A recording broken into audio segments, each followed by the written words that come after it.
Phoenix Down Radio is on the air.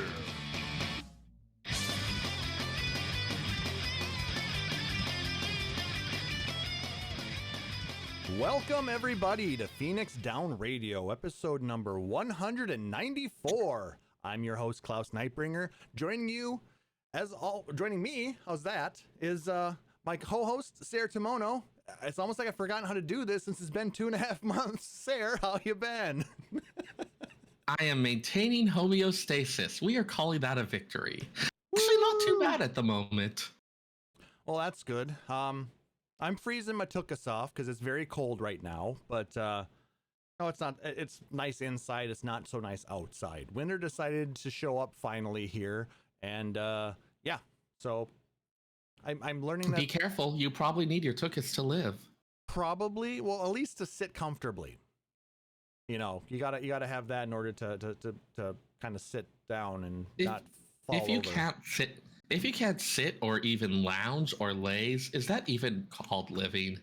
I ask you.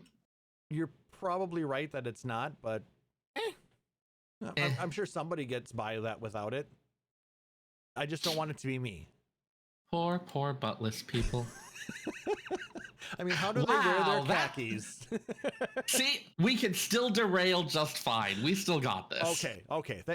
Proof of concept proven now, so we're good to go. How have you been since the last... actually, it's been 3 months since you've been on a show. How you been? Yep. Holding up all right. Had a really bad cold for the last part of December, so that was fun. It was not COVID or the flu, but it sure felt like it. Still have a little bit of a lingering cough from that. I really hate that. Yeah, it's never fun. Yeah. Had a nice visit. My parents came up for a visit. We ended up seeing Hearst Castle, this really cool art installation thingy called Sensorio. It's like a bunch of nighttime light thingies. It was really gorgeous. Okay. And I also started, I got the news from administration that instead of going to the new branch I was going to, I was getting shifted to another new branch. So library stuff continues apace. The people are nice. The teens are a little bit punks, but within acceptable bounds. And I'm starting a new Baby Lapsit story time next month, so that'll be fun. Hence the reason why we're starting a little bit later tonight. Yes. As part of that, I am now on a monthly rotation where 1 month I work Saturdays and the next month I don't, and this alternates. Yep. So this month we're going to be at our little bit later time of 9:30 Eastern, 6:30 Pacific, or as close to that as we can get to allow Seyrr to be a human. Yes. You know, that's one thing we need to make sure that people can be human. And then highly overrated. And then the next month we'll go back and we'll just go back and forth with that until we figure out maybe a more long-term thing. So please bear with us on that. And we appreciate you guys stopping by live here at twitch.tv/PhoenixDown My long-term plan involves a massive societal overhaul such that we have 20-hour work weeks. And feasible, right? Yeah, and 5-day weekends. Yeah. I figure if you work 2 10s. I mean, I guess that's an option. I mean, like, I was thinking more 5 4s or 4 5s. I would prefer 2 8s or 2 10s, personally. Yeah. This is negotiable. As far as me, I ended up finally getting COVID in November, so that kind of sucked. Fortunately, all the past vaccinations that I had gotten really made it so it wasn't too bad. I never had a fever. I never lost my sense of taste or smell, but I was very, very lethargic, very tired, cough, all that kind of stuff, and got to work from home for a week. So it's still not something you want to be getting, even if you're not necessarily at risk of death. Exactly. So I still recommend, if you haven't gotten your latest booster, please reach out to you can go to most pharmacies and get a free shot usually, or have your insurance cover it. Get your flu shot at the same time. Yep. Schedule a sick day for the next day, or do it on a Friday and then just rest on the weekend. A perfectly good weekend. Well, who knows? Well, I know. Not everyone gets sick time. Not everybody has a great amount of sick time, but I mean, I'm very happy for the fact that here in Minnesota, we just enacted a new law that gives everybody up to, I think it's 48 hours of sick time a year or something like that. Yeah, I think it sounds similar to what California's had for a while, where like every hour worked is some minimum amount, and it's like builds up, and that has to be offered for any job. Yep, and which is very nice. Out. So yeah, it's been good for us. I hope it'll serve you all as well. Yep. Some other big news: my girlfriend moved in last month, so that's been a major change in my life. Various cat calls. I had to nurse our fish back to health. Selfie had a really bad case of ick, and yes, that's what it's called. It's called ick. That's so weird. And I mean, just that it's named that. What the hell? Yeah, but we were scared for a little bit, but we nursed her back to health along with Sid, Snow, and Bob, and you can see them swimming behind me a little bit there. And probably the biggest news is we added another member to our family here. If you've checked the Discord or follow me on Facebook or anything like that, we got a dog. So I'd like to introduce you to somebody here. There we go, Klauss. Exploit your dog for internet cloud. This is the way. I would like everybody to meet Ein. I will now be muting myself so as not to spray verbal diarrhea. Ein is our little corgi. Yes, he does have 2 colored eyes, and Seyrr loves him. Say hi, Ein. Say hi, buddy. Isn't he just the cutest thing? Okay, I got it out of my system. Aww. He's a good puppy. He is a good puppy. So he's hanging out down here with me tonight. It's just me and him tonight because my girlfriend is at was at a beer expo today with a friend, and I don't want her driving home drunk, so she's gonna stay down there. You and Ein versus the world. Yes. I am gonna need you to fight the world now. Roar. What happened to your camera, Seyrr? Aww.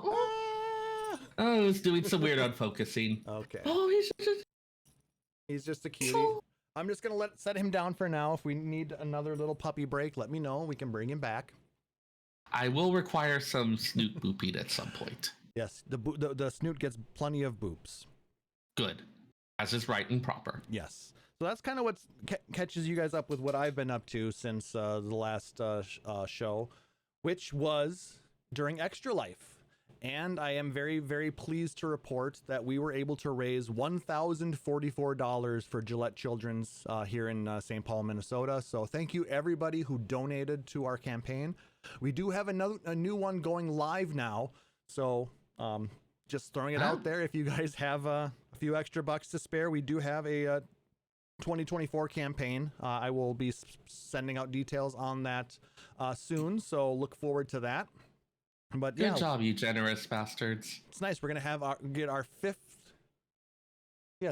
gold medal for raising over $1,000. So thank you so much for all your support there.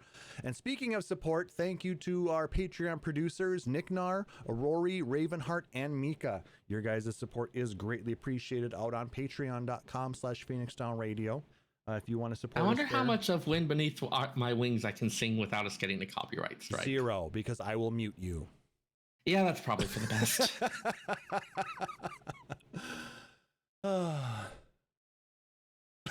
Susan in the chat saying, unrelated to anything, but Seyrr is giving young Paul Giamatti vibes. I think it's the robe. Should I take that as a compliment, or... I don't know how to take that right now. He's a talented actor. Come on. Okay, we'll go with that then. So yeah, thank you so much for all of your support. Now we have just a shit ton of news to cover since we haven't been on for a little while. So let's just jump right into gaming community news. Starting with some news from the Game Awards, which was back in December. Final Fantasy 16 and 7 Rebirth win some awards at the Game Awards. Final Fantasy 16 won Best Score and Music, so congrats to Soken for another amazing soundtrack. Most anticipated game was awarded to Final Fantasy VII Rebirth. I mean, I know I can't wait for it. We only have a month and a half or so should be a lot of fun. It'll be here before you know it. And there were a lot of nominees as well. Final Fantasy XVI was nominated for Best RPG. Final Fantasy VII Ever Crisis was nominated as Best Mobile Game. Final Fantasy XIV was nominated for Best Community Support and Best Ongoing Game again. And then 16 was nominated for Best Narrative, and Ben Starr was nominated for his performance as Clive in 16. So good job on the nominations.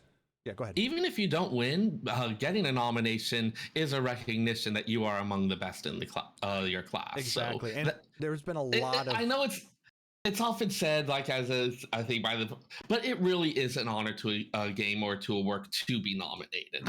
Exactly. So just the fact that they're recognizing all of the great talent that's coming into the, out of the Final Fantasy universe, it's really nice to see.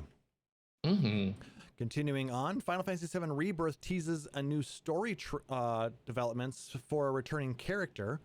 This comes from GameRant.com and was written by J. Brody Sheary. I'm going to copy paste this for everybody in the chat.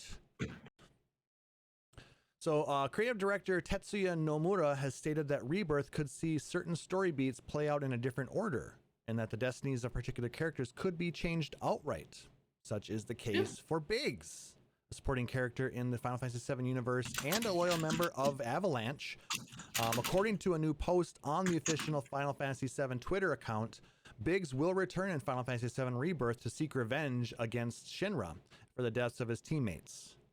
In Final Fantasy VII Remake and the original game, I believe as well, Biggs participated in a mission to defend the plate above Sector 7 slums, and it originally claimed his life in the original game. So Yep, the original sequence where the Sector 7 plate was collapsed, wiping out the other remnants of Avalanche, and motivating the main characters on their journey. Though the timeline had been altered a bit in the remake, they did show Biggs alive and well, recuperating at the Leaf House in Midgar Sector 5 slums. The fates of his squad mates Wedge and Jesse, originally in Final Fantasy VII, they did also perish, but their fates have been left a lot more ambiguous. We also did get more confirmation or expression of Avalanche as a global organization. Now, Biggs has been described in the remake, Rebirth, etc., as the last remaining member of his unit. So perhaps they did meet their end in the Sector 7 collapse, possibly hunted down by Shinra afterwards.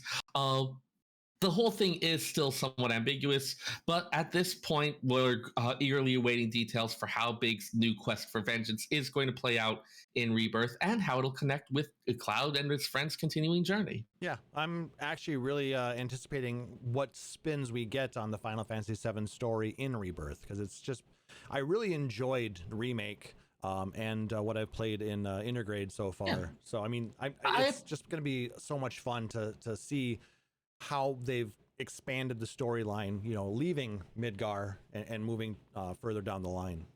I appreciate that they feel more able to just like, okay, no, we're going to elevate this character. Hey, no, there has been continued speculation about how when they do get to the famous moment at the ancient city, how they might tweak or play with that. So yeah, for $49.99, you can download the Save Aerith DLC. So one of the big things of speculation I've seen is that it's going to be Tifa who meets her end at the ancient city. Mm-hmm. You never know, really. Mm-hmm. It could be a whole bunch of different things. Yeah. Let's see. We, of course, had FanFest Tokyo rounding out the FanFest circuit. That was... last weekend. Last weekend, in fact, yeah. It feels like it's been so much longer, possibly because people have just been discussing it so much that it just feels like, okay, we're deep into the speculation.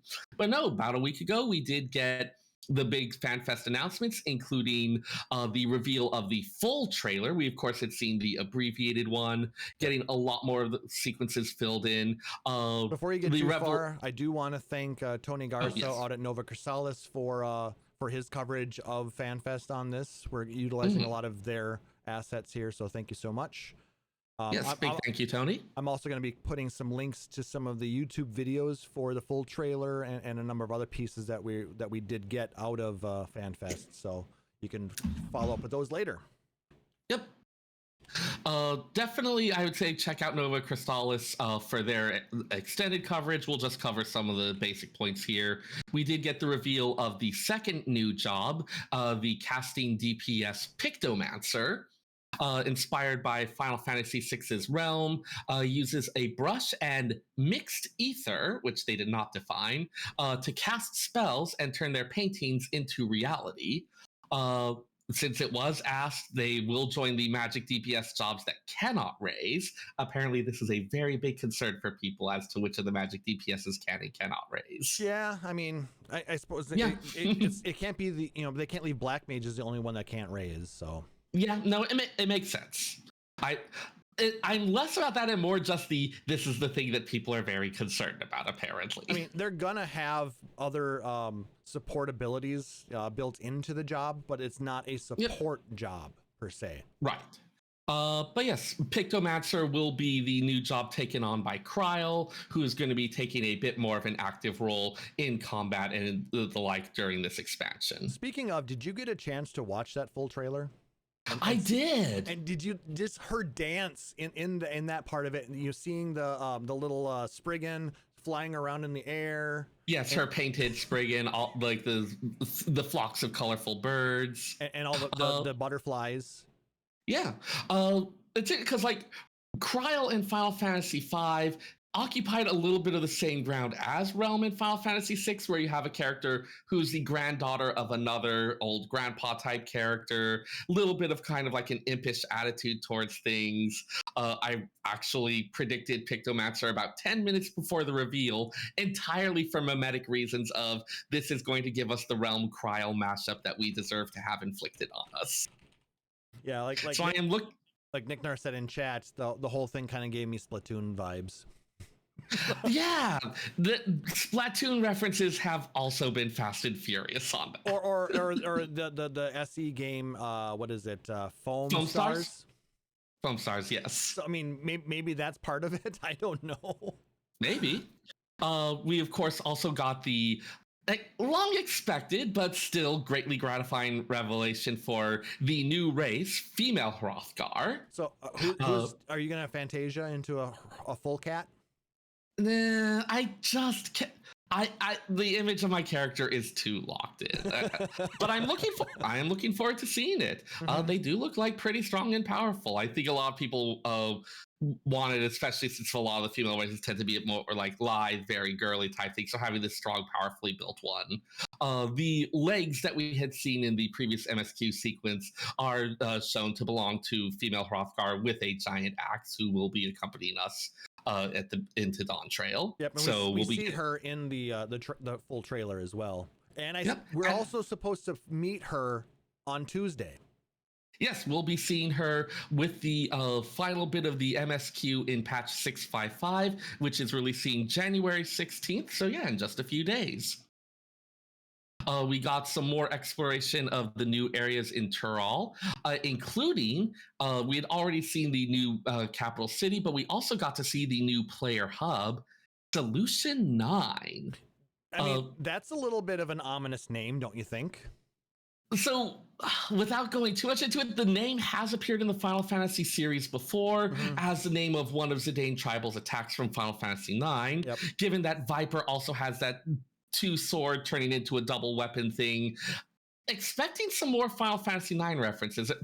Eagle-eyed lore mongers have already spotted lots of little details in those Solution 9 artwork that is giving lots of other hints that we may be drawing a bit from Final Fantasy IX in terms of some of those plot elements. But yeah, a strongly lightning aspected location, seems to be kind of a strangely high-tech location, so in some ways reminiscent of S-Star from Final Fantasy VIII. I've also, when I first saw it, it kind of reminded me of Academia from Final Fantasy XIII too. You know, because it's a really futuristic looking town, and you kind of get like a little of a public area that we're seeing. But yep. yeah, And so plenty of speculation if this is like some remnant of the Allagans, if this is some ancient remnant. Some of the more exotic speculations include something from another shard that managed to cross back over to the source. That could be the speculation is coming fast and furious on that. I actually had heard that it was Allagan. Potentially, like related to the lost Alleg civilization, and that some people actually were able to kind of hang on to some of their technology and continue to build it, but apparently in secret. There is plenty of speculation. There's some stuff that seems to hint more towards other interpretations. I am not getting that into the weeds right this moment on it, because we would be here a while. No, exactly. And we do have a couple other things that we want to mention from FanFest. They did reveal the new limited job, which will be not at the launch of Dawn Trail. It'll be a little bit later on, but they have confirmed that people who enjoy those unusual jobs will now get to play with Beastmaster, another Final Fantasy XI favorite. Yeah, I'm actually excited for that one because I played a little bit of Beastmaster in 11. It was a really fun soloing job to just get out and do different things if you didn't want to have a full party for certain pieces. But man, when there was just a train to zone at Crawler's Nest and the zone was going to be unusable for an hour, we all cheered when a Beastmaster would show up and clear the place out. Right. Good stuff. Otherwise, you're waiting for a couple hours and it's like, yeah. No details yet on specifics of the mechanics. It's just announced that Beastmaster will be put in as a limited job. Yoshi P also did not reveal a specific release date for Dawn Trail, mostly because after getting burned with Endwalker's release date needing to be pushed back and the reaction to that, he didn't want to have to deal with that. Well, possibly once we're a bit closer to the time, we'll get a specific release date. But understandable, absolutely understandable. We don't have a brand new, world-stopping pandemic happening at this point, though. So I don't foresee as many issues. I need wood to knock. There. That's why my desk is made of wood. If we get a direct meteor strike, if we get a direct meteor strike, I won't be blaming you because I'll likely be dead. But if I manage to live through it, then I'm blaming you. Fair enough. Yeah. Other than that, we do have the Xbox beta test starting next month and a Final Fantasy XVI crossover event scheduled for April. Much like the Final 15 event, played with Garuda appearing in both games in somewhat different forms and kind of playing around with that. It does look like Final Fantasy XVI is going to be the crossover event will be contrasting the two games' Ifrits. Oh, that'll be fun. We also had a fun little interview thanks to Games Radar and Dustin Bailey. And as part of that interview, Yoshi P commented that if he were to be fired from his current position at Square Enix, he would keep playing the game and he would just be complaining to the development team about the state of the game. I thought that was kind of funny. Yeah, no, that's someone who, it's nice to hear that he's happy with ways that it's something that he'd want to keep playing. And I do like the idea of whatever, I still have their phone numbers. I can just call them up. They're going to block his number at Square Enix corporate, though. Yeah. It's like, Yoshida, you cannot keep calling the CEO because you got disconnected in Limsa again. I mean, he did also joke that if he was no longer working at Square Enix, he might still try to become a contract worker on the game. So I do love that he's not just a creator of it, but he is also a fan who is invested in it. And a shit poster. He did turn a little more serious in the discussion later on, talking about what might happen to Final Fantasy XIV in the event of his death.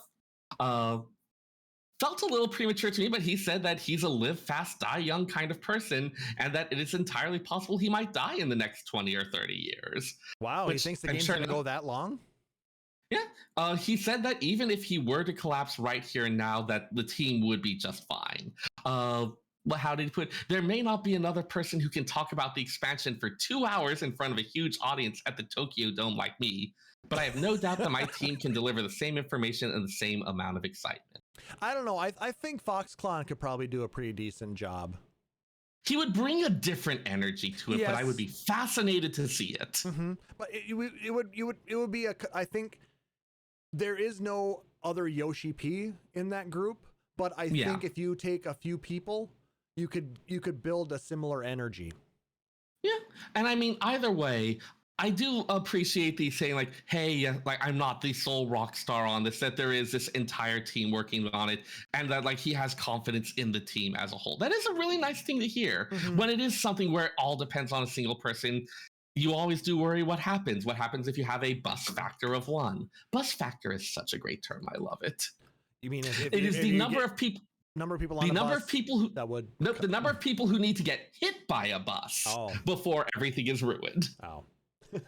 You should not have your bus factor be 1. Yeah. Well, I mean, I think a lot of it just stems from the fact that he is the producer and director of 14. So, but I mean, it also like he's put effort into building a good, strong team with lots of people who can handle this and who get his vision. Yeah, and I think really 16 really proved that as well, because a lot of the team from 16 came from 14 and wrote Heaven's Word. So.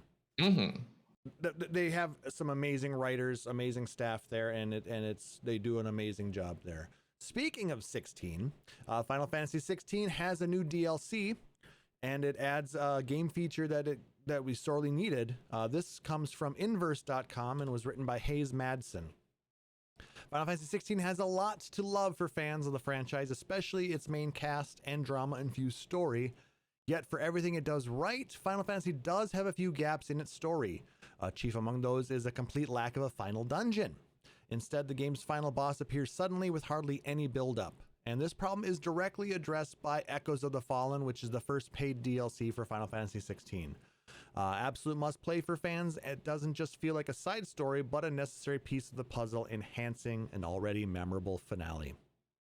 Have you had a chance to play this at all yet, Seyrr? I haven't. I have not either. I did purchase the expansion pass, so I'm going to have this and the new upcoming one for Leviathan. So that should be fun. So I'm not going to dig too deep into this story here because I do also want to experience it. But the fact that the team has addressed, some of the small issues that players had about the game with such, vigor like this. And there was speculation that there was going to be some DLC for 16, but yeah, it is a little bit strange for paid DLC in that in the whole being kind of like a final dungeon thing, the only time you're able to access it is at the end of the game before heading to the final boss, though you do also need to complete some late game side quests in order to get it. Usually for a lot of DLC, like once you buy it, you're able to access it immediately. So the fact that it's, even if you buy it right away, it's still being kept as this is definitely an end game final dungeon type thing is a little bit of an unusual choice. Yeah, I mean, though this one, I believe, is only $10 if you want to get just Echoes of the Fallen. So it's not terribly expensive, but when you look at the rising costs of video games out there now, like this was a $70 game for just the base game. So now you add this onto it, so you're at $80. Or if you're like me and buy the collector's edition, you're at $360 now.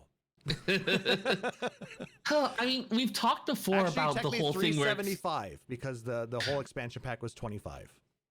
We've talked before about the whole thing where it's strange that video games have kept the same price point, and maybe this is kind of the way around it where you have different price points for it depending on how much you're willing to spend on it and kind of commit to it. Like this seems to be the solution that the industry has found, which is interesting.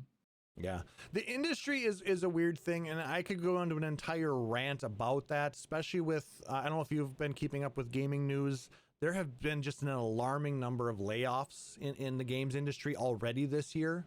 Over 2,600 people have been laid off at different organizations, including Twitch, including Discord, and Unity. Yeah, gaming, but also tech industry stuff in general. It's been a big I'm located in the Silicon Valley, of course, so I've been hearing about plenty of it. It does seem to be a broader trend, and I'm not quite sure what it might be foreboding or what the Well, I think the biggest part of it is the fact that the pandemic is really People are getting back to normal at this point. So the things that the pandemic, induced for us to do while we're staying at home, video games, movies, music, things like that have really slowed down a lot. So the need for those pieces has dwindled a bit, and they're just now, they're having to kind of renormalize. Which again is fascinating, because in terms of actual COVID numbers, we are starting to see some significant surges. Everything's kind of... the one thing I asked was that 2024 be less of a hellscape. Was that so much to ask? Yes, well, apparently. But you know what? Let's just keep doing our thing. Yeah, I'm going to keep playing the stuff. Exactly. Keep playing the games. Just keep doing what you need to do, and support the developers that do the things that you enjoy. But yeah, it is a little bit disheartening to see like these huge levels of layoffs and the other stuff going on. It does make you worry about the long-term health of the industry. Continuing on Final Fantasy XVI, Final Fantasy XVI on PC shows signs of life, and the producer says it will run best with an SSD. This story comes from Ted Litchfield from PCGamer.com. Speaking with Famitsu, Final Fantasy XVI developers Hiroshi Takai, Takeo Kujiraoka, and Naoki Yoshida briefly touched on the PC version in a long interview about the game. Details will be announced in due course, Yoshida replied. However, I would like you to prepare an SSD. In Final Fantasy XVI, a game where loading speed is critical, a hard drive would be a bit difficult to use. Of course, we will do our best to optimize as much as possible, but we cannot overcome the hardware barrier alone. So get a fucking SSD.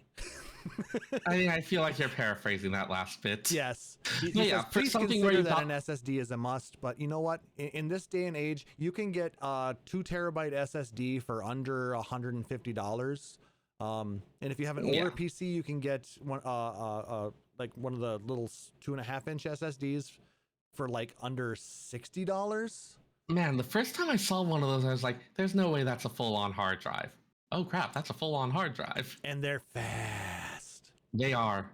Most of my games are on it, and like everything just loads so fast. It's beautiful. But yeah, give it for a game with as many action sequences, with as many things, set pieces where you need to be able to load in new environments, having long loading times interrupting that.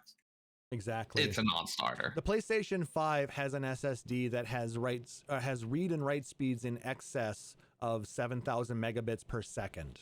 So they're taking advantage of all of that. So yeah, if you're going to get 16 on the PC, make sure your computer can handle it as well. Yeah. Finally, continuing to talk with Naoki Yoshida in an interview with Games Radar, written up by Jordan Gerblick. Yoshi P talked a little bit about possibilities for Final Fantasy XVII, and with why am I tongue-tying myself so much today? So yes, the article titled Final Fantasy XVII should be handed over to the younger generation, says Yoshida. During the interview, he floated 2 very early ideas for Final Fantasy XVII. One as a hybrid of real-time and more traditional turn-based combat, and another one as with bringing the series back to its pixel art root. So when speaking to Sony veteran Shuhei Yoshida for the Academy of Interactive Arts and Sciences, Yoshi P was asked whether he's going to be directing Final Fantasy XVII. He hesitated, mentioning that he's on the board of directors now, and eventually commented that maybe it's time for someone new instead of having the same old guys handle the next one. That he thinks it would be, in some ways, it would be good to look to the future and bring in a younger generation with more useful sensibilities to make a new Final Fantasy with challenges that suit today's world. Sorry, Nomura. Commented that Final Fantasy is about challenging what's been done before, which led to speculation on possibility of 2 very different Final Fantasy XVIIs. The possibility that since 16 was real-time action, possibly having one with both real-time and turn-based, or go the extreme, return to those fully turn-based pixel art roots. Notably, this is not the first time that Yoshi P has brought up a Final Fantasy XVII with pixel art. He was clearly spitballing both times, but about 2 years ago, June 2022, he informally suggested that if the series did return to full turn based combat, it should also be presented with pixel art graphics to fit that system better. Square Enix has expressed interest in more games in the HD 2D style that we saw in Octopath Traveler, Triangle Strategy, and upcoming Dragon Quest remakes. So it's not entirely possible that Final Fantasy XVII might also return to that pixel art route. What are your thoughts if we ended up getting a Final Fantasy XVII that's more in a pixel style? I'm okay with that. I love that sort of thing. On a personal level, I'm good with it. I do wonder what the popular reaction to that would be. Would it be something where it has a retro appeal? Would it be something where it's a turn off to the newer entrance to the Final Fantasy fandom? I don't know. Like, on a personal level, I'm fine with it. I like that kind of thing. I find plenty of the old sprites charming.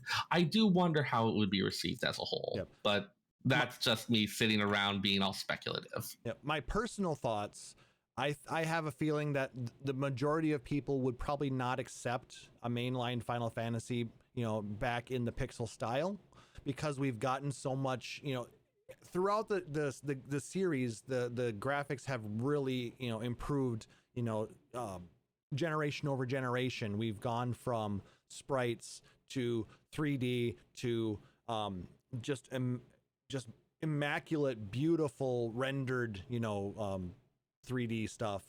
And I would need to see what they'd have to do something special with it. Yeah. Like really special. I can see maybe doing kind of a spin-off style Final Fantasy game that goes back to the 2D HD style, potentially, similar to an Octopath Traveler, but maybe not a mainline Final Fantasy game again. That's just my initial thought. But I mean, would I still play it? Probably. If it were to reduce the amount of development time needed to create the game, that could be a huge boon to Square Enix at that point. Yeah, I mean, they've talked about the whole thing where the long development cycle has changed the entire nature of the fandom and bringing people in and stuff like that. Again, like all this just saying, hey, let a new generation take over, bring these different perspectives to it. For society that's often focused a lot on tradition, on this is the way we've always done things, on a lot of those collectivist things, Yoshi P again going a little bit his own way and expressing these ideas of this just like he has been such a breath of fresh air, and I'm glad to see that he hasn't fallen into like bad habits, that he continues to bring that spirit to these things. And I think that's what really has drawn him into his roles at Square Enix. Now that he is on the board of directors, I mean he moved up real fast in their hierarchy because of his different ideas and his ability to really turn things around and bring people back into the fold. And it's not uncommon for a certain type of person to, when they do reach that upper level, to see their role as more shepherding new talent and creating this space for these new ones to grow, especially if they can focus a little bit more on this larger vision rather than their own ego, which again is something I feel like Yoshi P is better suited to be able to do. Yeah, I think a lot of the older guard for Final Fantasy, like Nomura, like Katase, they kind of are a little bit more set in their ways with how they want their stories to be presented, how they want their games to be written, and what they want to see in that. But Yoshida, he listens to the people that he works with. He listens to the people who are playing the games, and that I think is really important as well. I mean, being able to stay open and flexible to new ideas even as you get older, it's something I wish that I saw in more people in general, and I'm happy to see it in him. Yep. So I think for the long term, the series is in good hands. So hopefully, whatever we get for Final Fantasy XVII, I know I will be playing it, whether it's a 3D, lifelike style game, or if it goes back to pixel style. VR dance simulator rhythm game. Remember that one Kinect game with all the Star Wars parody songs? That, but for Final Fantasy. We don't need another Final Fantasy X-2. Thank you very much. Oh, no, this would make Final Fantasy X-2 seem like like a Paradox Interactive or a simulator. So Final Fantasy SingStar? To start with. If you say whatever is fine, I am going to make you regret that. Okay, except really, for that. If you say anything, I'm going to make you regret it. I might just be a contrarian. Contrarian librarian. Oh, I like the sound of that. Anyways. Seyrr, the contrarian librarian. I can work with this. A little bit of bad news in the Final Fantasy universe. Dissidia Final Fantasy Opera Omnia will be ending its run in February of 2024. This comes from Silicon Era and was written by Ariel Haddad. Copy and paste. Square Enix announced on social media that it will end service for Dissidia Final Fantasy Opera Omnia, better known as Defu, on February 29th, 2024. The mobile game first launched on February 1st, 2017 in Japan, and will be shut down after 7 years. And then it launched just about a year later globally. In the official announcement, development team stated that they are finding it difficult to provide services that would please their customers in the future, and this prompted the decision to end service. It is a game that I really, really did enjoy playing a lot, but some of the way the story was going and the need to really push characters, spend money for all the gacha draws kind of turned me off just a bit. Yeah, I mean, that's a problem that's common to a lot of gachas. I also played for a while, though I had stopped a little while back. But the bit where they mention finding it difficult to provide services, it was something where they were continuing to need to introduce new mechanics, stuff that was making fights just more complex and more... It felt like something that I wasn't sure how sustainable it was. It was becoming a slog. It really was. Yeah. And you kept having like new mechanics added, new complicating things. I did enjoy some of the stuff with the storyline and bringing in characters that hadn't been used that much, exploring different aspects of their personality or of their storylines and various things. Sometimes the localization could be a little odd, but I still appreciate a lot of what they're doing with it. But just over the long term, the continued escalation of mechanics, of power creep, of not just the power creep, but the actual adding of new mechanics and new systems, having each character with their own unique kit that would interact in I could see how it just became something that was too much. Yeah, and if you weren't keeping up with it, you weren't able to get deeper into a lot of the different events that were happening. I know you were able to push pretty deep into a lot of those special events that would happen, like through all the cosmos and chaos and different stuff like that. I would end up getting stuck like after like the advanced or something like that, just before like the last couple of them. Over time, they'd added things to like help as to kind of help catch up to those things, especially for newer players. I mean, there was stuff that essentially when you start a new game, it jumped any new character you got to level 70. Yeah, that did help a lot. Over. So you didn't have to have all of the level up items so much, because I was running out of a lot of that shit. For any game like that, you need to have something where new players are able to come in. But yeah, I mean, this is a thing for like these games as a service, these continually things. For a lot of them, it is more a question of when rather than if. Yep. And it's not super surprising, but it is a little disappointing. But I do want to say a big thank you to the team that brought us to Fu, because it was a fun game and I did enjoy my time in there. So. Oh yeah, and like their community, they interacted with the community a lot. Joshua was on the subreddit, did lots of other stuff like that. So I'm doing now. But it's kind of, I wonder how much of this might be partially due to the fact that, you know, China is having discussions on their changes that have to happen to mobile games. Like these style games would be outlawed in China if legislation there were to pass. Let's go ahead and let's actually put a note to talk about that next week, because I've been doing some research into the current state of proposed legislation and the like. Okay. There's a lot to there, but we're already coming up to the hour mark before we even get into that. So I would love to talk about that a little bit more. There's lots of interesting proposed legislation, research, industry reaction to it.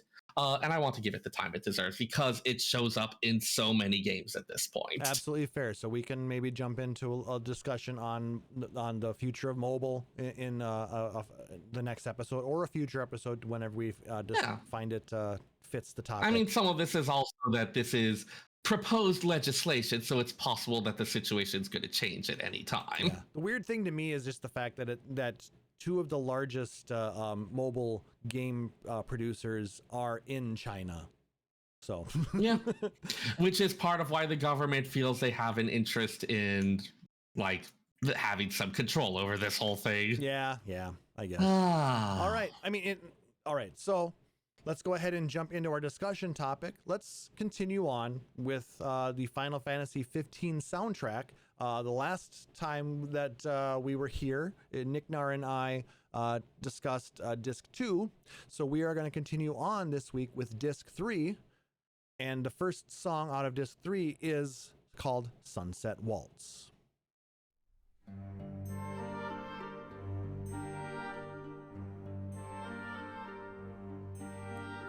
Okay, it is actually a waltz. Good.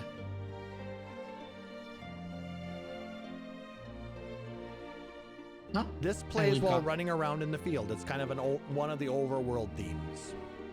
Yep, we've got that recurring main theme leitmotif, but it's not quite minor key, but it is a little bit more slower, sedate. Mm-hmm. Like, this is not something where you're fighting monsters or encountering dangers. This is just like the day-to-day. It's the slower version of the overworld theme. I think this plays while the sun is actually setting in game. So yeah, coming to the end of the day, the day-night cycle and camping being very important to the gameplay loop. So it's kind of all right, day's coming to an end. It's time to relax. It's time to start looking for somewhere to rest. It's a nice song. Yeah.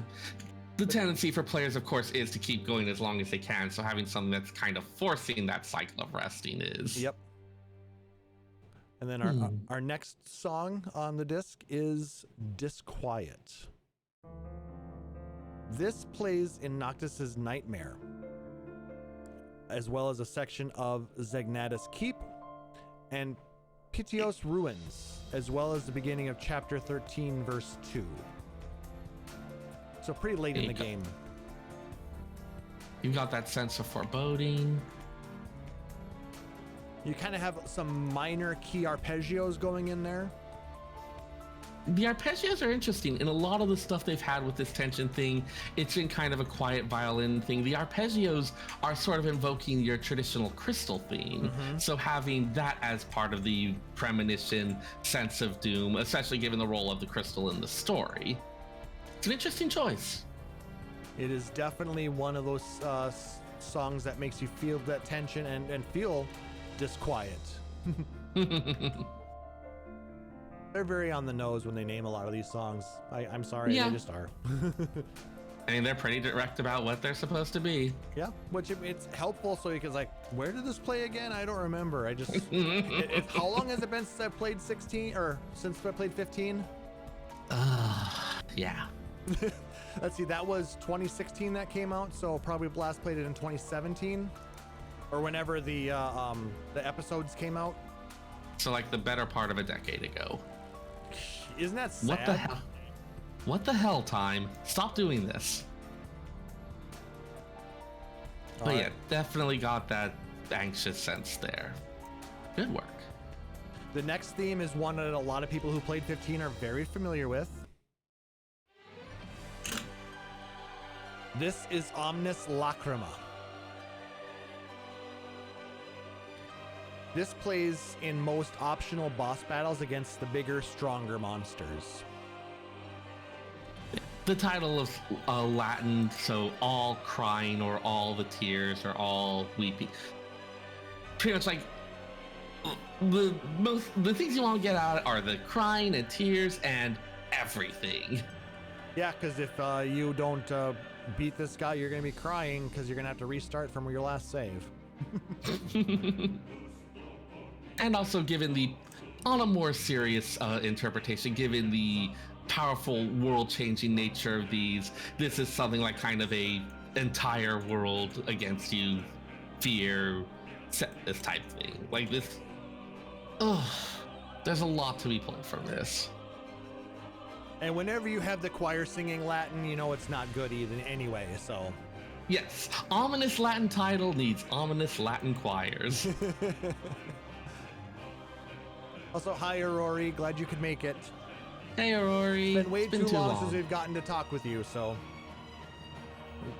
We're glad you didn't miss our triumphant return in 2024. I know we disappeared for a while in 2023, but it's Seyrr's fault. Not completely Seyrr's fault, but a lot of it was me. I had stuff going on. Life happens. That's the thing of this, all of this. So yeah. Anyways, but no, this is. I like these themes when you're fighting mini bosses because it just really helps to engage you again into the fight and just really makes you hunker down and concentrate a little bit. Mm-hmm. But it's a very long theme because a lot of these battles get to be kind of long if you're not adequately prepared. Yeah. Or they can be very short if you're really not prepared. So let's go ahead and jump into our next song. Guess what? It's a Chocobo theme. This is Rodeo de Chocobo. Rodeo always makes me want to think of like kind of a more active Western? type, like the, yeah, I mean Western, but I also want it to be like a kind of active, like busting broncos and things like that. And, yeah, this one, so just from the name, I would have expected something a little more vibrant than this, but this is. It's a nice theme. It's nice and relaxing because I really enjoy riding the Chocobos in the game. Because you got the boost you can use to go faster and jumping, and it's so much fun. Yep. More the place fiddle, where you less get them, flute. Yes, it's got like a chocobo racing track that we've had chocobo racing in other ones. Here it felt like the type of thing you'd have at a summer camp, honestly. It was like a nice camp activity sort of thing, which fitting in again with that whole like out in the wild camping activities, stuff like that. Really fit the vibe. Sorry, we need a little bit more of a puppy break too. See, now it's picking up a little bit, which is nice. Here's the fiddle. There we go. So it's fitting, it just takes a little bit for it to get into it. It is Ein approved. Please to boop the snoot. Boop. Ah.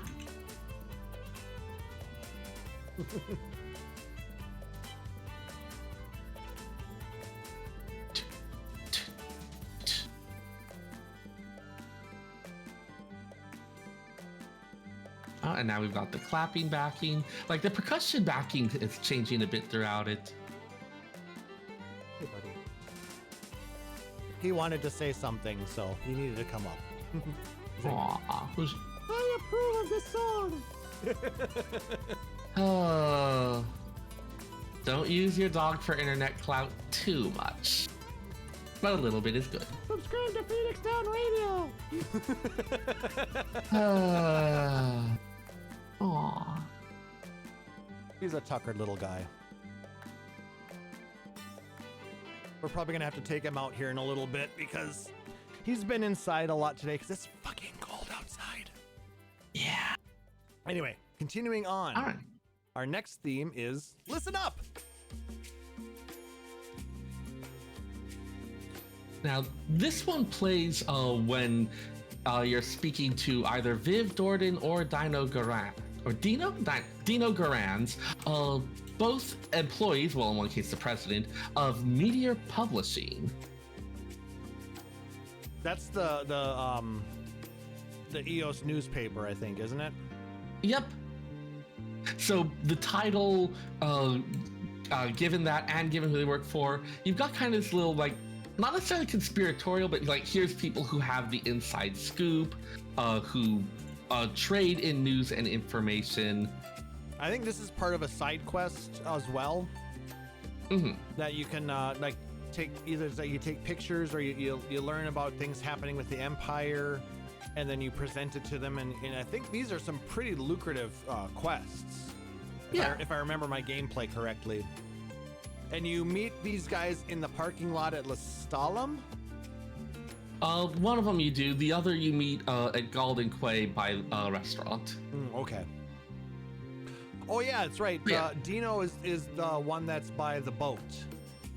Yep. At Golden But Quay. yeah, so reporters who again like looking for information, very tuned in. So again, that title "Listen Up" has this air of like a, hey, I've got the real inside scoop. What can you do for me? And it just kind of continues on. So let's go ahead and continue on to our next theme. Creeping shadows. So when you decide to explore at night, this is what you hear.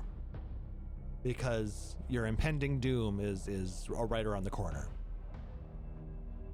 If you start to see all that little evil bubbling up of the chaos energy in front of you, hope that you are high enough level to kick some ass or run the fuck away.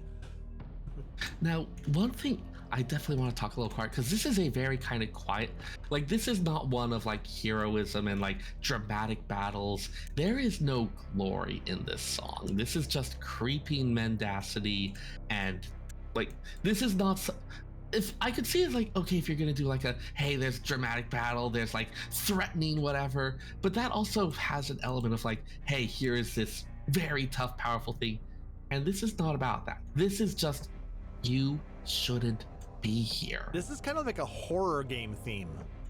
This is something you would expect to hear like in Resident Evil 7 or 8.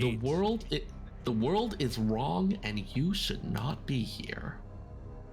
Well, at least the world isn't a vampire. Set to drain.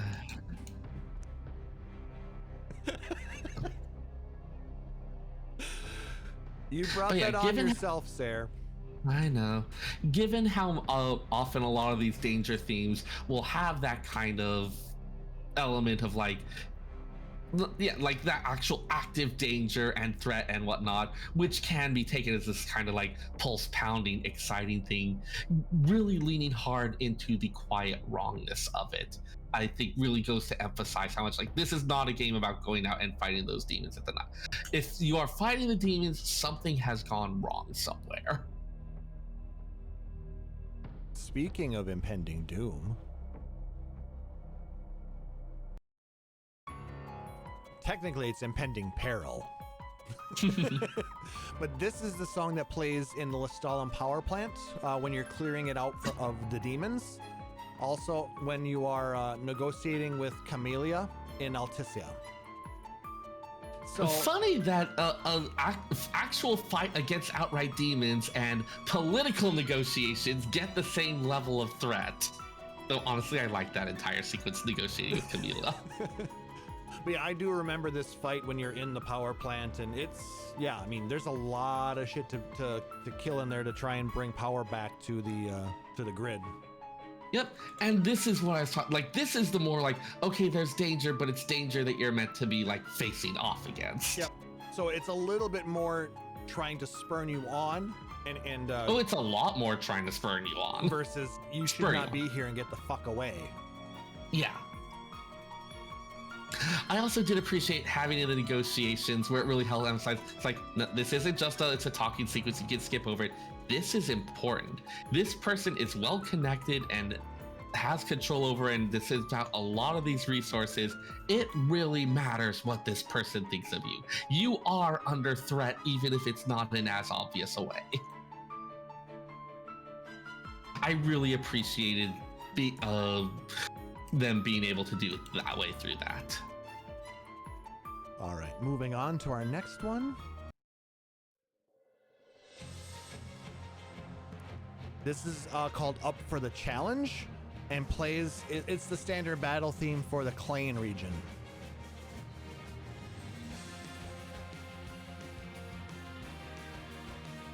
This is the westernmost region of Lucis, so the last area that you explore before you leave the kingdom entirely. Yeah, it's one of my favorite standard battle themes in the game, because it's real upbeat and it just really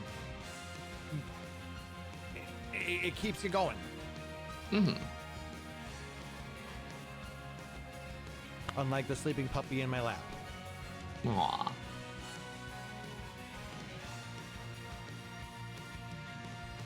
He was laying down directly in front of my chair, so I didn't want to roll over him, so I wanted to pick him up so I can move him off to the side. So he can rest over there. Aww, such a good puppy. Oh boy.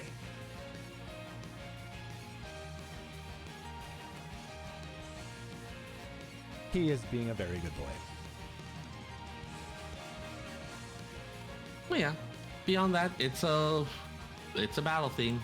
And it loops a lot, and it's got a lot of the similar sounds. But depending on how it much has you a lot gotta of- fight, there's a it could go on for a while. It has a lot of the elements we've talked about with other battle themes, where you have the like kind of ebbing and flowing of it, the back and forth. The periods are like a little bit calmer before launching into these higher energy things. It's again something that we see in battle themes throughout the series because the formula works, damn it. All right, let's continue on. Come on, hit the right button. There we go. This one is called Cape Cayam. I wonder where this one's from. It is entirely possible Cape Cayam. Wow!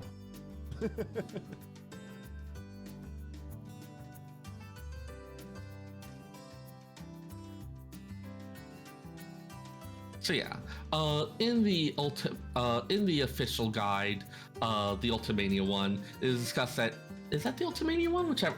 That if Galdin was one of the first places you visit in Lucis, Cape Cayam is one of the last.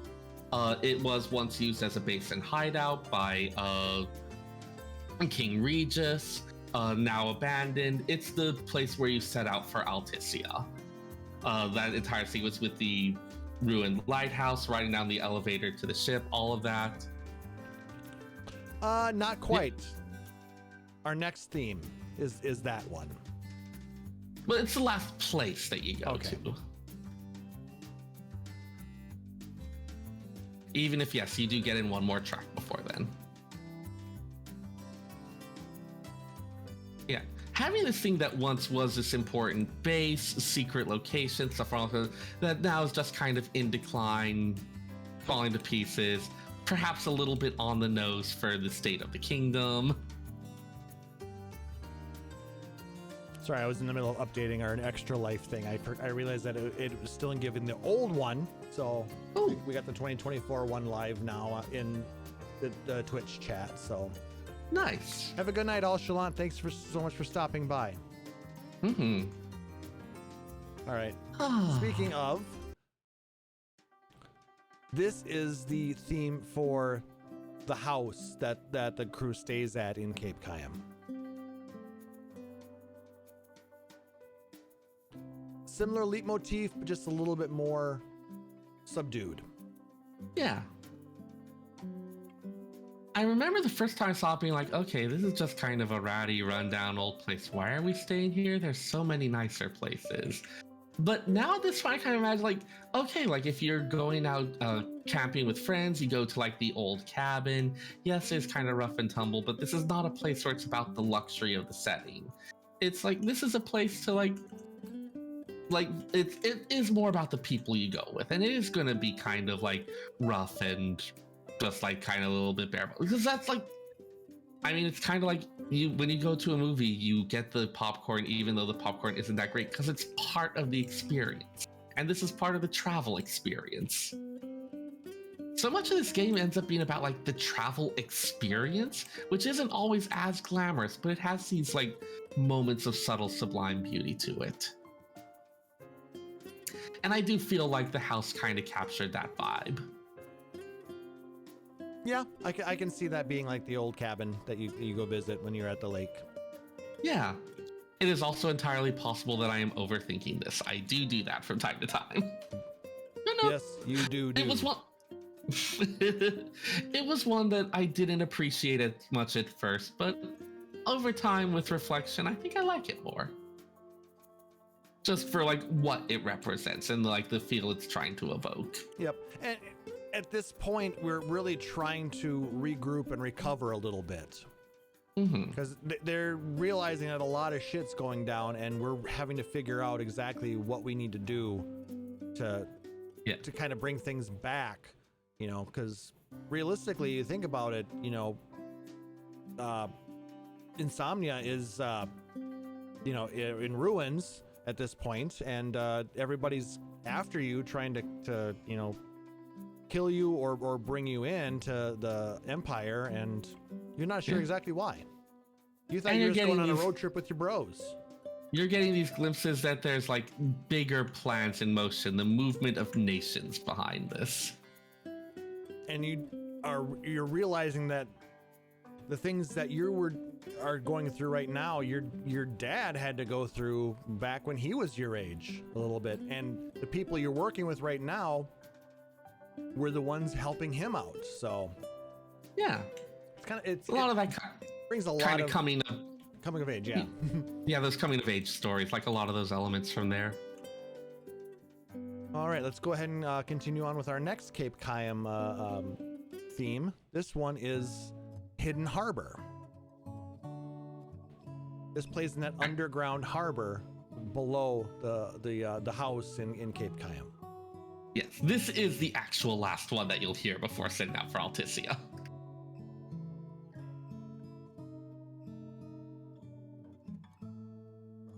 Yeah, the fact that we had to do all that stuff to try and... First, we had to do a whole bunch of stuff to fix the regalia. And now, at this point, we have to do a whole bunch of stuff to try and fix a boat. It's like, what? We have a boat? Why didn't anybody tell me we had a fucking boat? You know? We didn't have anywhere we needed to go with the boat. Well, we did when we went to Golden Key. Okay, yes, but beside that. It's given like how they've got the rising stakes, you've got all the stuff going on, that this whole thing manages to be so chill. Yeah. But like, I mean, it is a complete contrast to the, okay, we're needing to like go to this other it's really leaning a bit more into the road trip vibe of it than the other aspects. And I think during some of this, I think that Sid is kind of filling Noctis in on a lot of the stuff, you know, that he and his dad went through. So you have a lot of those kind of reflections of the past sort of thing. If memory is serving me correctly, like I said, I could be somewhat incorrect, but I want to say that there was a lot of that building in this underground harbor area. I think you're right, but it has been a really long time. Yep. But speaking of something you were talking about a little bit, the road trip aspect, this one, next one is called Boys on the Road 2.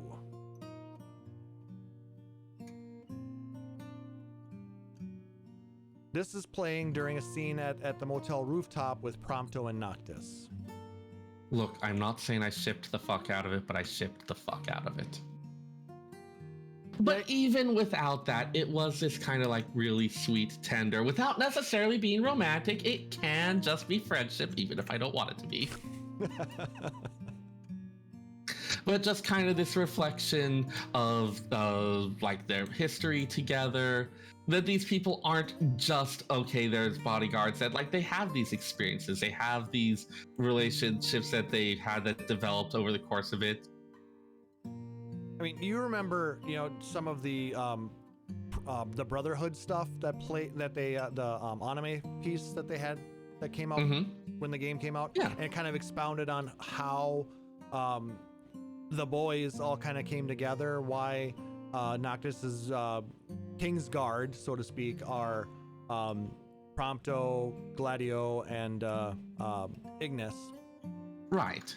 And like oftentimes you have as the guards, like there's someone who's taking care of you, but you're kind of like separate from them. But you have this thing where that's like this tension of that against the, hey, these are like your bros that you spend time with and have had, like, you've had wacky camping experiences, other things like that. I think, if I remember correctly on watching those, Prompto was actually closest to being one of Noctis's friends when they were young. He was kind of the fat kid. when they were younger and was picked on by a lot of people, and Noctis, and I think even Gladio was kind of, they were like not cool with that, what they were doing, and that's kind of how Prompto kind of became part of the group. Pretty much, yeah.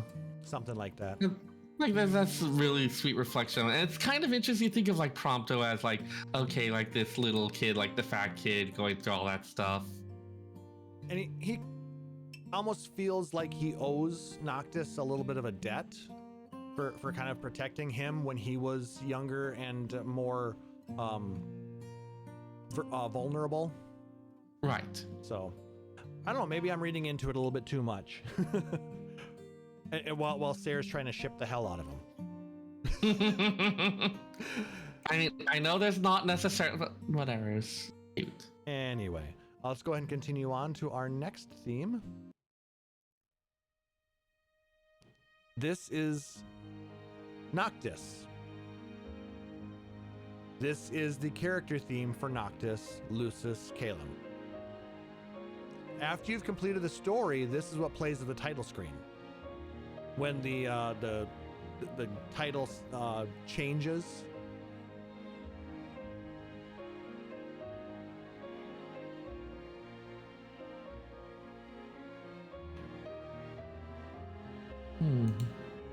Also, I need to throw a huge shout out to whoever just donated to Extra Life already this year. I need to see who it is. I just got a notification that we got a dono.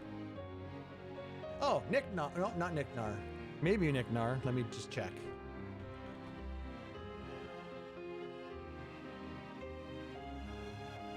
Let's look at this year's.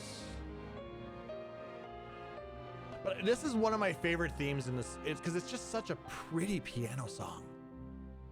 Let's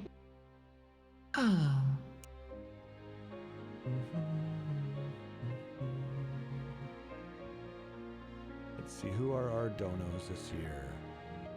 Kind of makes you wonder. Like, we've seen him in like all the stuff where he needs to be strong, he needs to be protecting the image of a king. It makes you wonder a little bit about the person behind the crown, you know? Yes, thank you, Nick Nar, for your $10 donation. We really do appreciate that. He is the first donor of the year, so we are now 1% of the way there. All right. Now you all got to keep up with that. All right. It's pretty, but after you've finished the game, this is very melancholy and has just a lot of kind of hidden meaning within the notes. You can kind of hear that slightly minor key in some of it. But it also seems very serene and very calming because he realizes what needed to be done, does it, and his heart is at rest, is at peace. Yeah. Again, not what I would have expected going into it. So it is kind of interesting to see this contrast between expectations and where things eventually end up. Yes, I know spoilers, sorry, but whatever, it's old enough at this point. It falls under the Rosebud rule. I know. Rosebud. Very pretty song. But let's go ahead and continue on because we got a boat trip to go on. So let's go over the waves.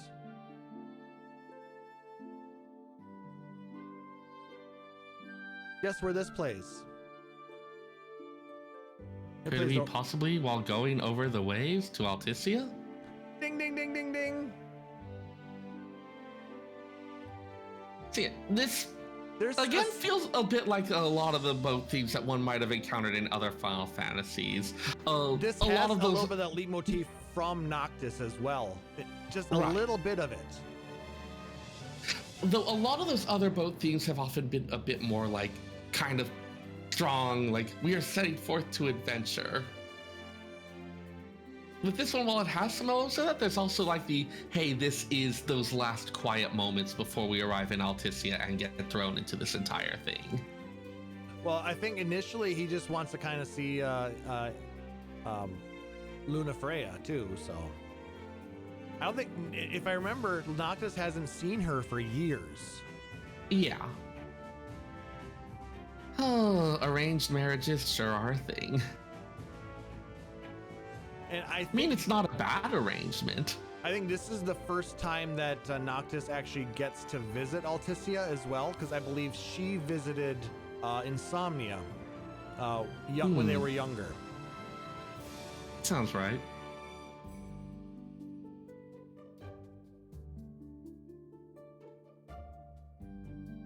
And now we get a little bit of a mood change here.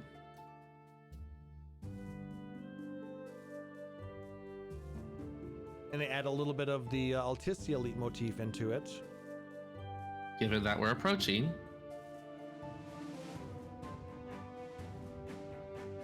Yeah, I do remember like there had been discussion on it, and then the discussion ended and the boat ride kept going. I was like at the first time around I had been annoyed by it, but it's like no, everything said that needs to be said, and everyone's now just kind of waiting. Like, it captured the unexpected anxiety of the moment. There's a lot of this that makes much more sense now that I've had time to process. Yeah, there was a lot going on in this game. I mean, I thought it was written pretty well, but like I said, it was hard to keep up with it if you were playing through it at a decent pace. Yeah, which, I mean, it can be a problem. Like, if it's something that's gonna, like, you only understand, like, much later on, that is a problem with the writing, with the storytelling. So, like, but I do appreciate it more than I used to, and it is interesting to see how it's changed over time, in part just because of the time to think about it more and some of the life experience. Well, I mean, I think that happens a lot with Final Fantasy games. I mean, you get the basic part of the game. You're the good guy, you're trying to beat the bad guy, you go through your journey, but a lot of the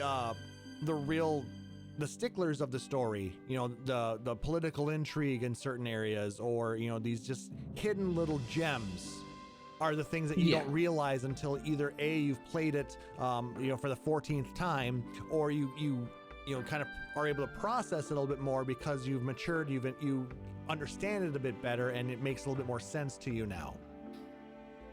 So, I mean, it's kind of neat that they're able to write these stories that can really, you know, that can resonate with so many different people of you know, different points of their lives. Some people play the game because it's about a good versus evil. Some people play it for the political intrigue. Some people play it for the card games.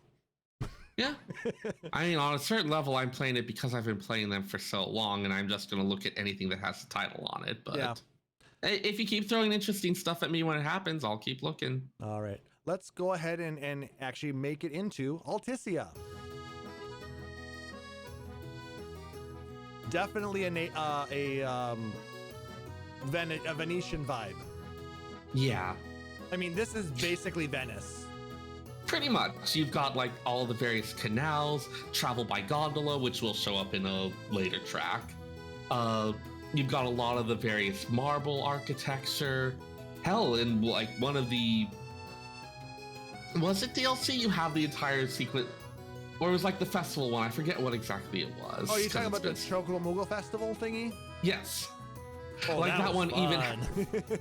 Yeah, that one even has kind of like Venetian-style masks and the like going on. Mm-hmm. It's a really pretty town. Mm-hmm.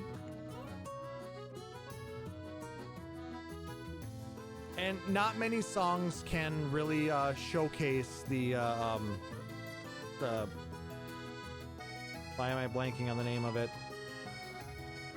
Alticia?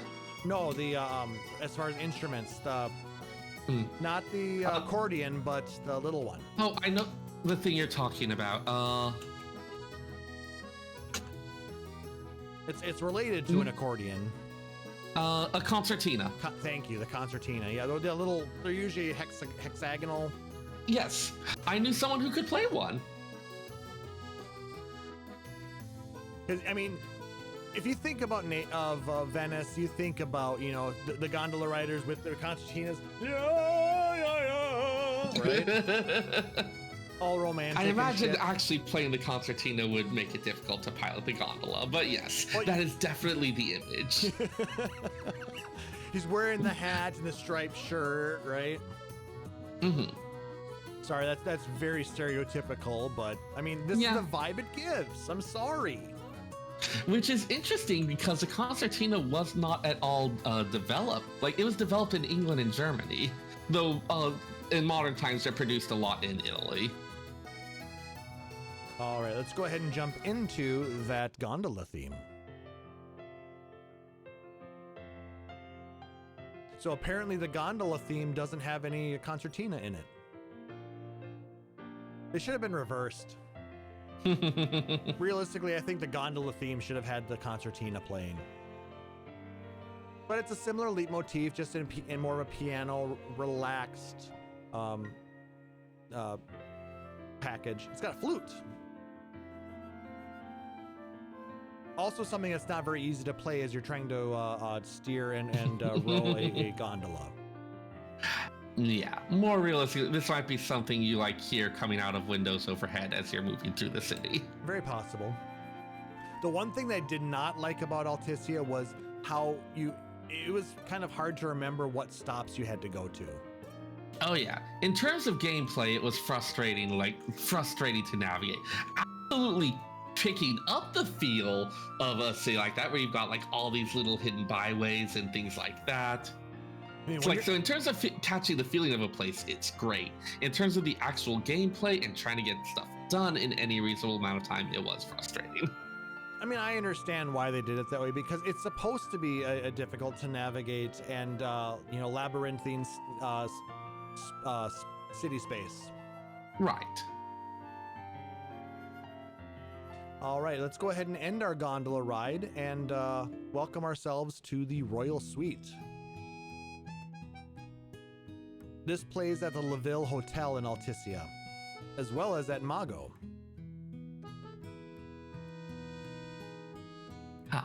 Mago being that very nice, like that little treasure of a hole-in-the-wall restaurant down in the depths of the canals. I think there's a number of quests that we have to complete down there. Yep. I love the vibe of that place. It is also like the most expensive restaurant in the game. But just for a little hole-in-the-wall place, it's kind of cool though. Yeah. I think surrounded on 3 sides by canals and water. Yep.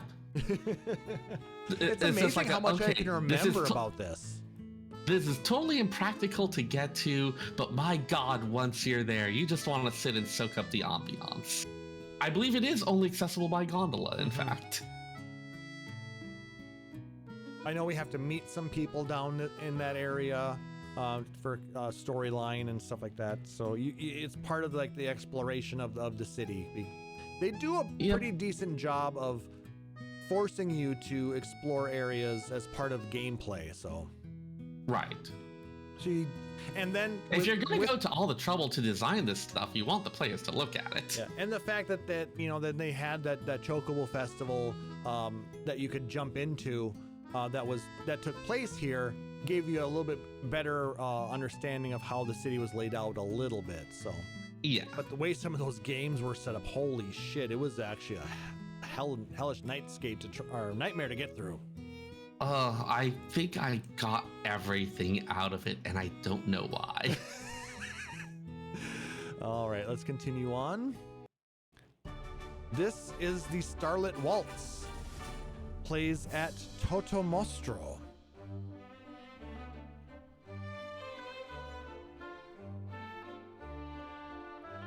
One, two, three. Anytime it's called a waltz, I start counting out 3 times to make sure it actually is a waltz. I don't think that they have ever had a waltz that wasn't an actual waltz, though. Yeah. So the Totomostro is the monster arena of Final Fantasy XV. In this one, I believe that you are gambling on the monster fights instead of like actually doing the fights yourself. I don't recall this, to be honest with you.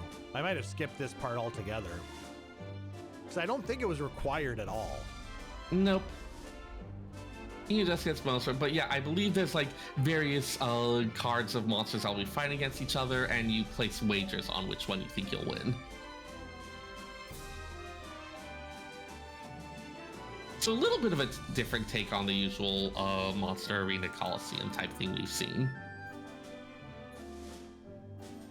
If I'm not the one battling them, I don't care. Which I think may explain why it didn't. Also, don't exploit these monsters for your own benefit. Yeah, just murder them in the wild. That's totally better. Exactly. Wait, what? But yeah, like it's like again, you've got like, okay, there's usually a monster arena type, but here it's emphasizing like, oh hey, it's just like this decadent city with party where you're doing the gambling on it. So again, like, fun way to use the mechanics of it to emphasize the feel of the location. All right, let's continue now on. Let's get drunk and watch the monster fights. Oh wow, 10 o'clock. Hold on a second.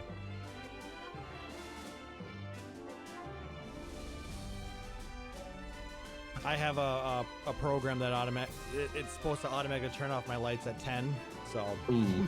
I was like, oh crap, better turn it back on real quick. Anyway, continuing on, like as I was saying earlier, this is called Prayer de Luna. And this quiet theme plays during Luna's speech.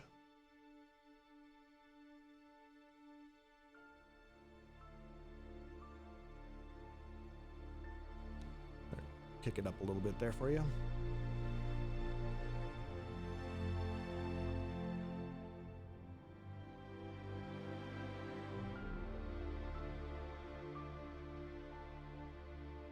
And I'm trying to recall this part, and I can't.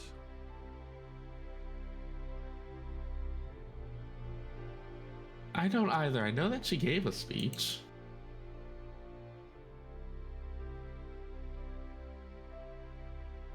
I think I'm maybe forgetting some of this part because I know what's coming up is very tragic in the story. Yeah. And I think it shocked. I mean, when I played through that portion of it, it shocked. All right, let's go ahead and continue on.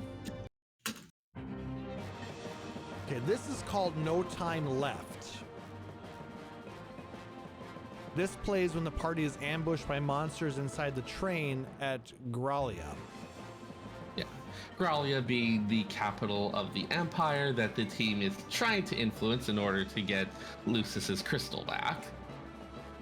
So we're skipping around a little bit in these last few pieces. Yeah, because some of the other upcoming ones actually play a little bit earlier. I'm curious as to maybe they changed up the order of some events in the story, and this may have also played at some point in Alticia as well.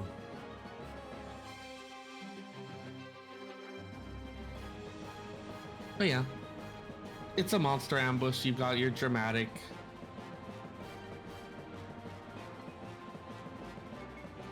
Like, it ticks the boxes. It's not super standing out to me, honestly. It's not bad. Let's go ahead and jump into the next one. This one is called Song of the Stars. The full version of it plays in episode Ignis, but an a cappella version plays when Luna is summoning Leviathan, so that makes sense why they're playing it now, as well as an instrumental version plays when Titan arrives to subdue Leviathan. So.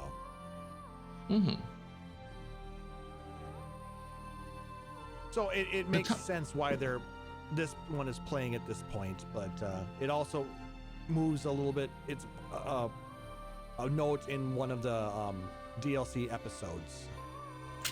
I'm trying to remember if I played the Ignis episode or not. I know I did Prompto, and I think I did Gladio. Yeah, the commonality that you have with a lot of these is a character like sacrificing themselves in some way, or like where you've got that kind of tragic element to it.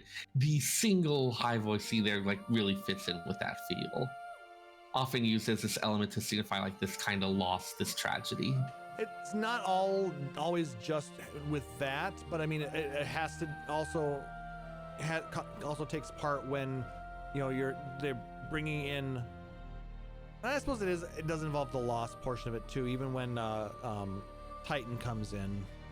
Yeah. Because at that point, then the loss has already kind of occurred. Yes. Like, that is not a triumphant victory. No, not at all.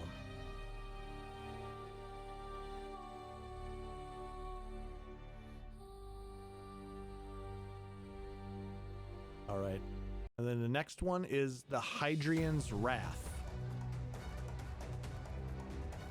This plays during the first half of the battle against Leviathan. This was quite a battle. A lot of stuff going on in this fight. Yeah.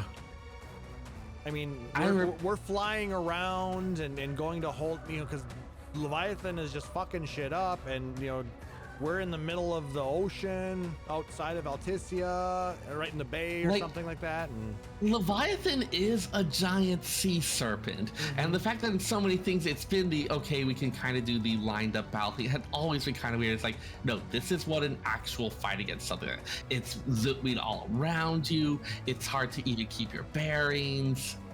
That's one thing that this game did really well. And even with the fight against Titan, how he's just so massive, and we're just a small thing. We're going around different areas to try and take him out. It's a similar thing when we're fighting Leviathan here.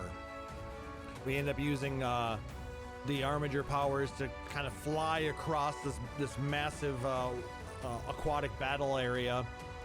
Yeah, in terms of just like the coming into our power, this really felt like a step up in terms of what Noctis can do, drawing on the power of the Armiger. And of course, we've got the Latin choir going, so we know this is a pretty badass fight. Yep.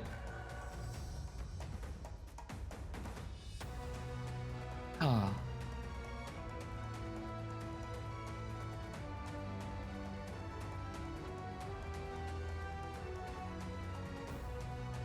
All right. We can go ahead and move on to the next theme. This is Arden 2. This is the second character theme of Arden Izunia. It plays in Chapter 10 onwards, including his appearances in episode Prompto and episode Ignis. Yeah, we've lost a bit of kind of like the trickster aspect here. This is like a darker. We're learning a bit more about what his intentions are. He's not just he's not just, leading the empire to dominate the world. He wants to really fuck over Insomnia and the whole Lucis line. And because is it at this point we learned that he is like an ancient and was like Noctis's great uncle or something like that? Yeah, I forget the exact points at which we learned it, but we do find that like he was involved with the first king of Lucis. That this is a very ancient grudge carried over, I want to say thousands of years at this point. I think. Yeah. But yeah, this is the point where he's kind of revealing himself as the danger he truly is. Like, there'd been a comparison of him to Kefka, not necessarily in terms of the just like not the, okay, madman who's obsessed with destruction, but as this thing that starts as this kind of like, okay, a villain, but a little goofy, a little bit comic relief. And then there's this moment where it's like oh shit, this is a real threat. This is a bigger threat than the other stuff. And that's what we start getting with this second Arden theme. Yep, get a little bit more of that. He's gonna try and fuck some shit up, and he don't care who gets in his way. Very, very dark, very menacing.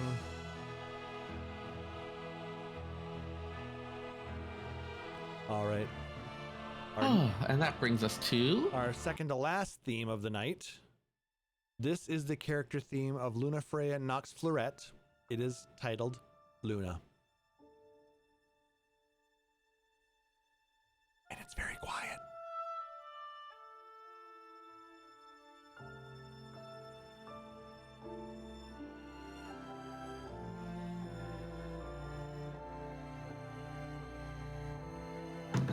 given where this appears in the story, it makes sense that it's got a little bit more of, again, a tragic air to it. The summoning of Leviathan has a number of consequences. Yeah, when you are relying on a celestial's power, you know, the price for that is pretty high. Yeah. Not everybody is able to handle that type of power and responsibility, and it takes a toll on a number of people. And in this case, it ends up taking Lunafreya's life. Yeah.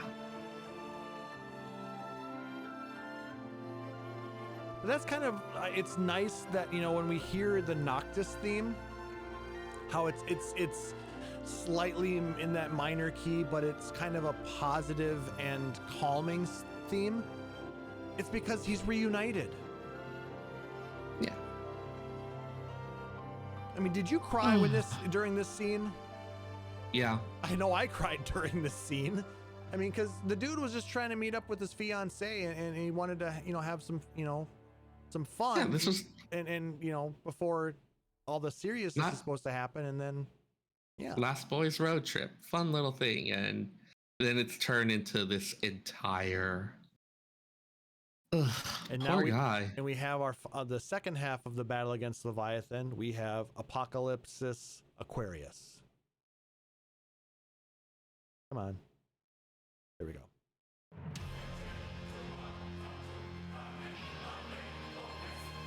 We'd already had Apocalypsis Noctis, so.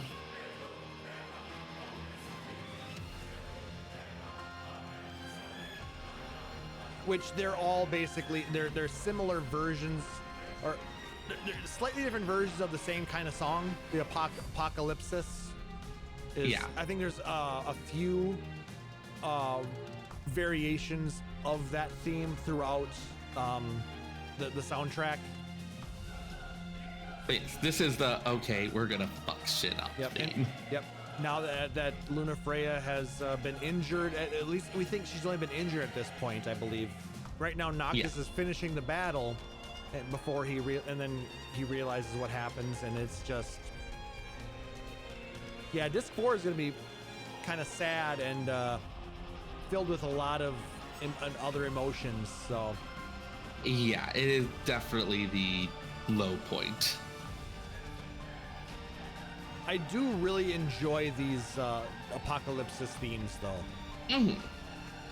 Like, this is stuff where we are wielding the power of the gods, and while often you've had stuff like, okay, you can summon these things, the idea of actually as a human being able to wield this massive power, like, I remember the first half of being struggling through. I remember the second half, and just, even though it also felt wild and frenetic, soaring through areas, there was a definite difference in feeling like okay, now I am bringing this insane power to bear against him.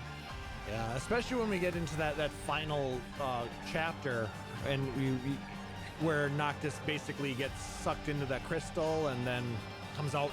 What is it? 5 years later, or a number of years later, and everything. Just a whole bunch of shits happened, and yes, his boys hardly even can really trust him. Yeah, though even before that, like, they had been through a lot.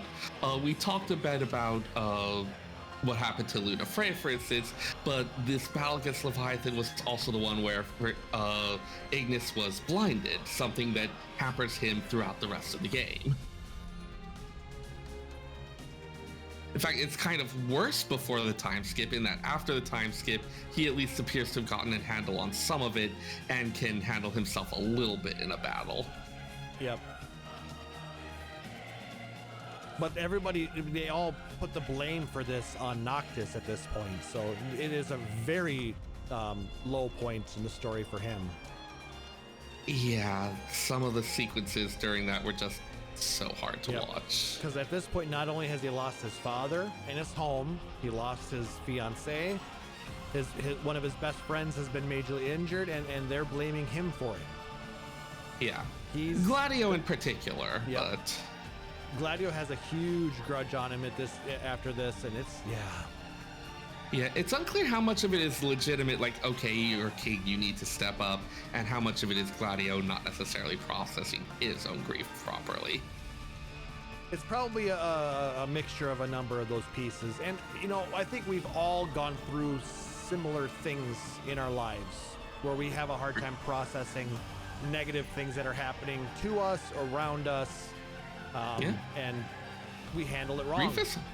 Grief is hard, man. Negative emotions are hard to deal with. I don't love the phrase negative emotions for a different set of reasons. Okay, but yeah, like fair. Yeah.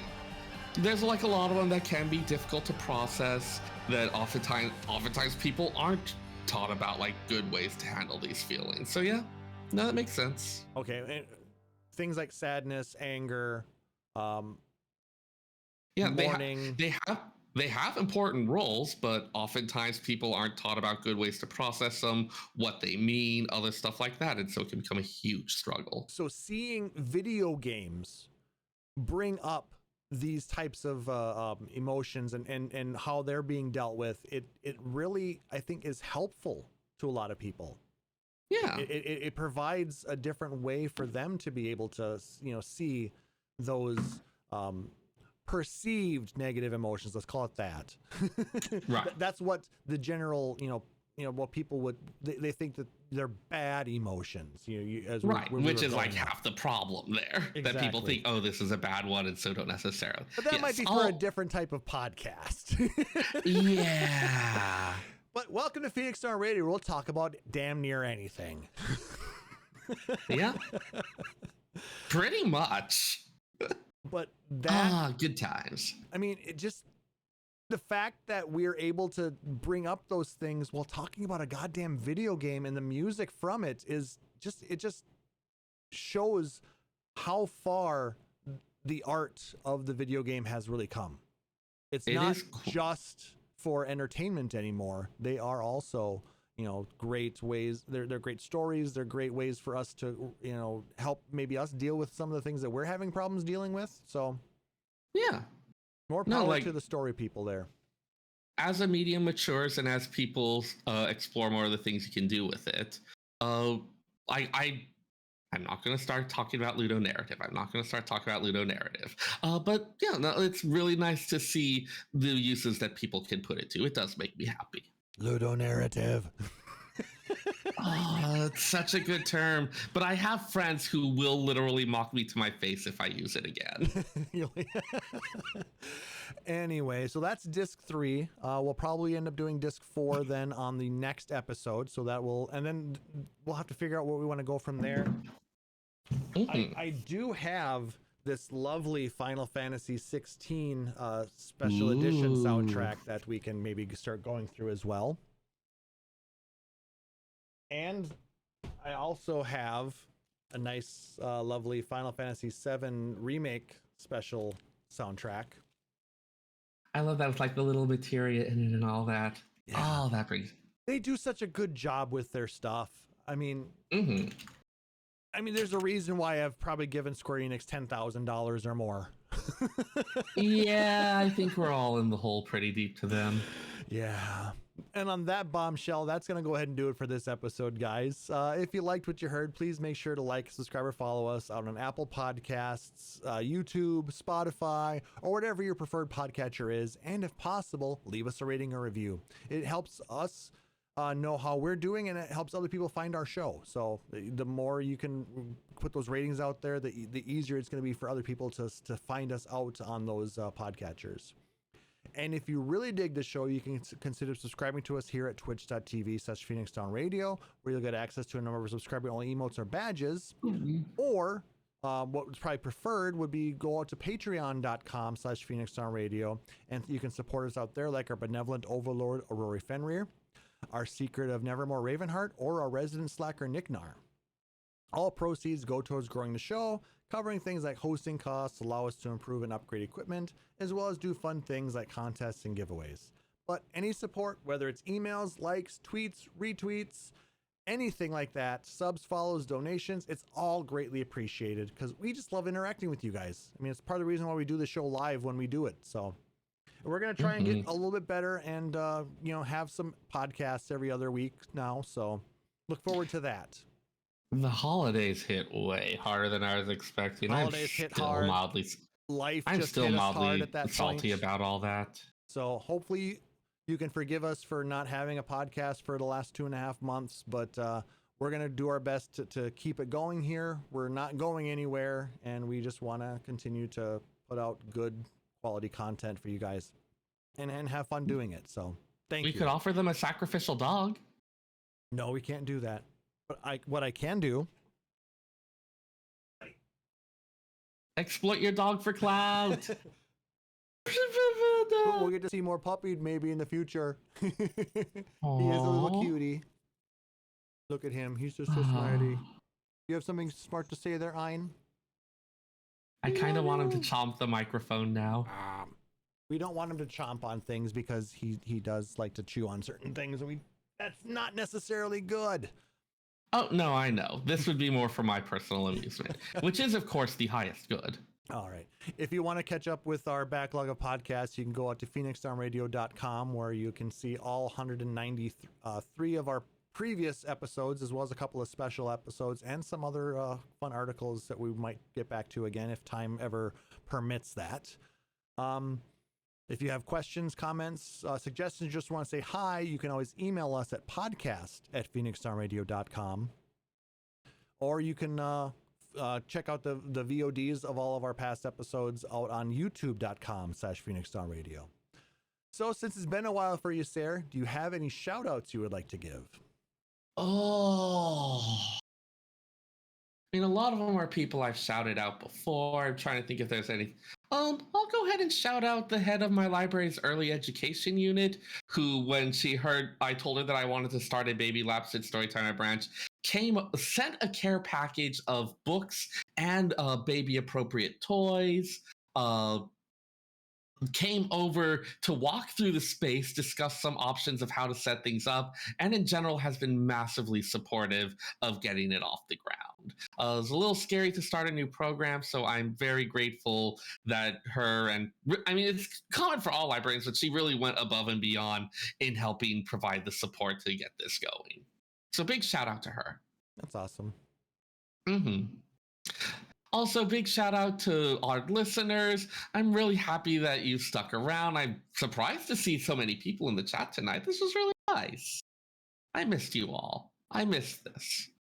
Yeah, I mean, it's one of those things where you get out of the habit of doing it and you're like, oh, great, now we got to do this. But then you get into it and it's like, this is why we do this, because it's actually fun to sit down, talk with another person, talk with other people about things that we really enjoy, and wax nostalgic on things that we've gone through. So it's a shared experience.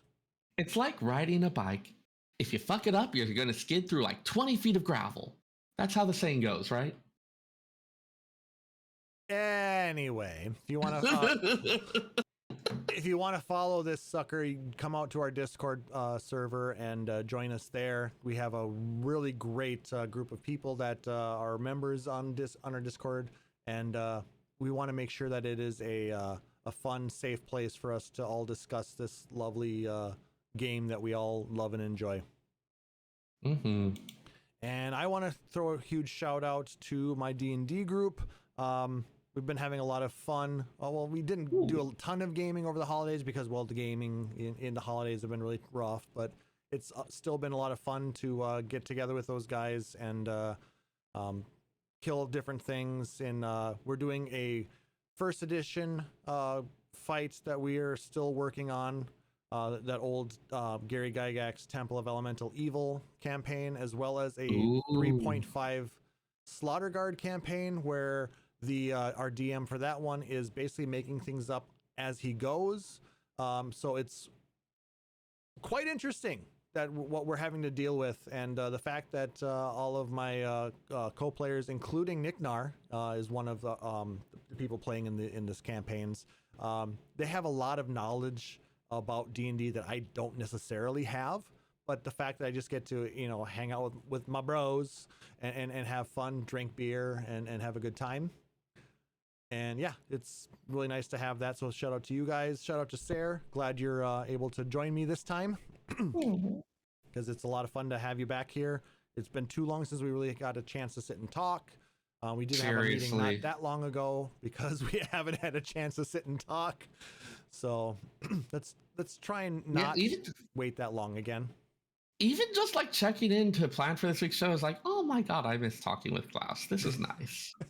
And shout out to everybody joining us live. You guys are the reason why we do it live. And it wouldn't be as much fun if we were just sitting here recording this. So you're the reason for the season.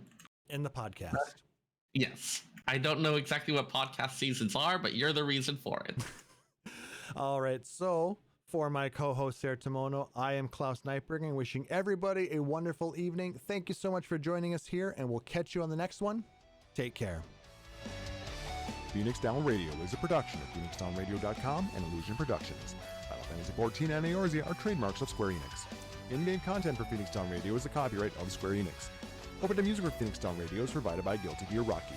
Check out the Metal Chocobo theme cover and many other music videos at youtube.com/Guilty Gear Rock You. Closing music for this episode is provided by Guitar Wanker 90. Please check out their full version of Matoya's Cave and other rock video game covers at youtube.com/Guitar Wanker 90. The views and opinions expressed in this episode are those of Phoenix Down Radio and its hosts and do not reflect the views of Square Enix.